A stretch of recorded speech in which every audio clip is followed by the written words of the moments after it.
शिवसेनेचे उमेदवार, दोघे ठिकाणी शिवसेनेचे उमेदवार उभे आहे आणि भाजपच्या उमेदवाराच्या विरुद्ध त्यांनी बंड केलेलं आहे. आता या ठिकाणी पाहिलं तर गिरीश महाजनांचे प्रभाव क्षेत्र आहे. या प्रभाव क्षेत्रामध्ये संकटमोचक म्हणून म्हणवणारे गिरीश महाजन अपयशी ठरले. त्यांना बाकी या ठिकाणी आपल्याच प्रभाव क्षेत्रामध्ये जी बंडखोरी आहे ती कमी करता आली नाही किंवा मिटवता आली नाही किंवा त्यांना बसवता आलं नाही. आता याचा परिणाम असा आहे की महायुतीमध्ये अनेक कारणांमुळे कुरबुरी सुरू आहे.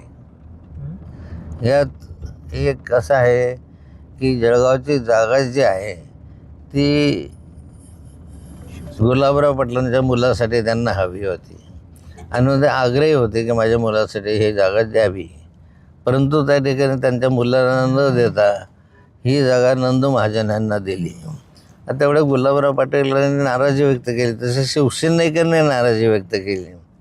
अगदी याबरोबरीला शिवसेनेचे आमदार किशोर पाटील यांनी उघडपणे भाषणामध्ये म्हटलं की बा या ठिकाणी मला जे बंडखोरीचा फटका पहिल्यांदा मला जो बसला, म्हणजे बंडखोरीचाच मला बसला पहिल्यांदा. कारण मागे किशोर पाटील हे 2 वेळा विधानसभेसाठी निवडणुकीला उभे होते.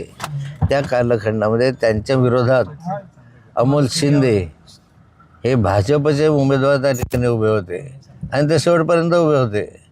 त्यामुळे बंडखोरी केली ते भाजपवाल्यांनी केली पहिल्यांदा त्या ठिकाणी आणि त्यामुळे किशोर पाटलांनी असं वक्तव्य त्या ठिकाणी केलेलं होतं. आता आज जर पाहिलं आपण जळगाव जिल्ह्याचं चित्र तर या ठिकाणी शिवसेना आणि भाजप यांच्यामध्ये तशी दरी वाढलेली आहे. पण तरी याचा अजून वेळ आहे.